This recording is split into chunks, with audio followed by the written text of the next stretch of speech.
You know that feeling? Something tiny happens online, maybe a little disagreement, and suddenly it just blows up. Oh, yeah. Completely out of proportion. Right. Or it feels like everyone's just firing off responses without even like taking a breath first.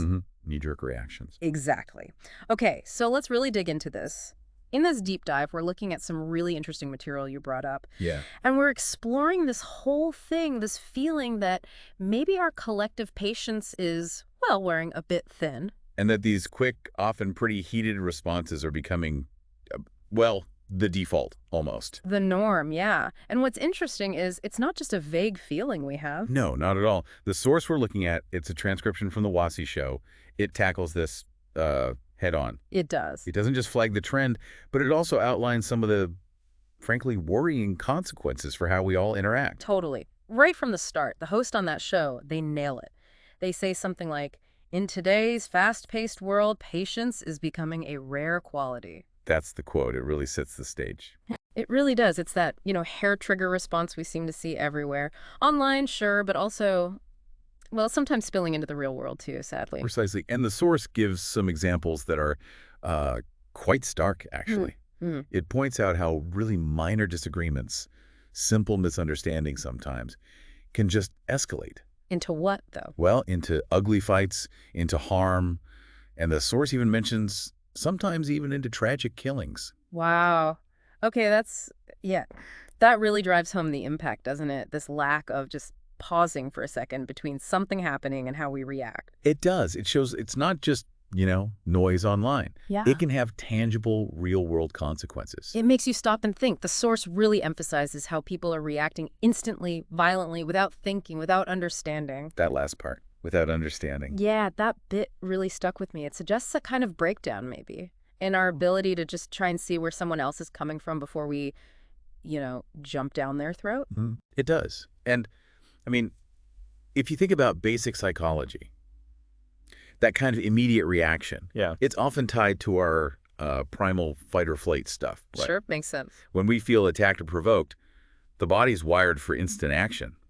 But the thing is, in our complex world today, that instant reaction isn't always helpful. Often the opposite, probably. Exactly. Sometimes it's precisely what not to do. Now, the source doesn't just point fingers at the problem. It also talks about something that's speeding it all up, an accelerant. And that's social media, which I think a lot of us have a kind of gut feeling about anyway. Absolutely. The source is pretty clear. It argues social media is actively fueling this fire. How so? Well, it describes how, say, a small clip, a half-truth, a rumor, that kind of thing, just spreads like wildfire. Instantly. Instantly. The speed, the reach, often with zero fact-checking, it creates this environment where people are just bombarded. Yeah, and you feel this pressure maybe to react now. Exactly. Based on information that might be incomplete or just plain wrong. It's not just the speed, it's that lack of a pause to check things out. Right. You see it constantly as something flashes up, and before you've even processed it, the comments are just exploding. Like rage, accusations. Yeah. The source puts it really well. It says, people jump to conclusions. They start blaming, shaming, even threatening lives. Based on incomplete or wrong information. It's like our default setting has shifted, hasn't it? From maybe thinking first to just judging instantly. Which leads to a pretty big question, one the source actually asks. Which is this what humanity was meant to become? Oof, yeah, that's powerful. It's a rhetorical question, obviously, but it forces you to think, where is all this heading? This path of instant, often badly informed reaction. Where does it take us as a society? But, okay, thankfully, the source doesn't just leave us feeling doomed. No, it offers some ways forward. It does. Some really practical solutions, actually. Yeah. And the first one is basically about consciously, deliberately reclaiming patience. Like a countermove. Exactly. A counter strategy to this kind of hair trigger world we're in. And the action it suggests, it's a three-parter, is actually pretty simple on the face of it, but maybe profound. Go on.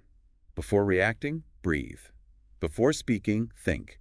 Before acting, reflect. Breathe, think, reflect. Yeah, it highlights how crucial it is to just insert a little buffer zone between the trigger, whatever sets us off, and how we respond. Just a few seconds, maybe. Even that, a few deep breaths, can actually help regulate that first emotional surge. It lets a more considered reaction surface. It's a good reminder that we actually have a choice in that moment, isn't it? That first wave of anger or whatever. Right.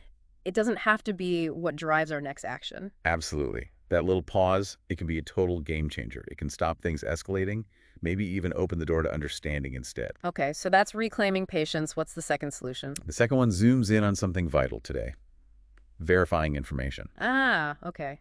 In this age of, well, information overload. Precisely. With so much stuff flying around, just being able to tell what's likely true from what's not. That's a fundamental skill now. The source uses that classic quote too, doesn't it? About the lie getting halfway around the world. Before the truth has even put its shoes on. Yeah. It's such a vivid way to show how fast bad information travels and how hard it is for the truth to catch up. It really is. Still true after all this time. And the source issues this call. It says we should try to be a soldier of truth. A soldier of truth. That's quite a phrase. It is. It sort of reframes fact-checking, doesn't it? Yeah. It's not just passive. It's like an active responsibility we all have. So taking that extra moment to check something before you share it or before you react. Exactly. That can make a real difference in just slowing down the spread of misinformation. It really puts the onus back on each of us then to be more mindful about what we consume and definitely what we amplify. Precisely. Okay, so the third solution shifts focus a bit. It moves towards the human element. How so? It emphasizes remembering that every human being has dignity. That sounds basic, but maybe easily forgotten. Especially online, right? With the anonymity, the distance, it's easy to forget there's a person on the other end. This is like a foundational principle for any healthy interaction. And it gives some clear guidelines, too, for how to actually do that. Yeah, really practical ones like disagree, but with respect. Okay. Correct, but with wisdom. Wisdom, not just being right. Exactly. And debate, but without hatred. That sets a really high but valuable standard, doesn't it? How to engage with people we disagree with without it turning into personal attacks or, tearing them down. It's about focusing on the issue itself, not demolishing the person who holds a different view. And there's some aspirational language in there too, right? About being builders, not destroyers. Yes, that's particularly insightful. The call to be a builder, not a destroyer, and a healer, not a divider. That gives us a positive goal. It does. A constructive way to think about our interactions. It reminds us, our words, our actions, they have power.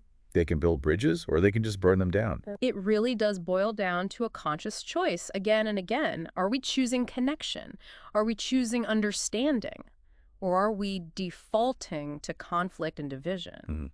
And then the source kind of zooms out again. It broadens the scope. What? It issues this invitation, really, to everyone to bring back patience into our lives and brotherhood into our society. Patience and brotherhood, that's quite a hopeful vision. It is. It's looking for a better way for us all to interact. And this wider view, it kind of ties all the individual actions together, doesn't it? Absolutely. It shows how these things, being patient, checking facts, respecting dignity, they're all linked. They build on each other. Exactly.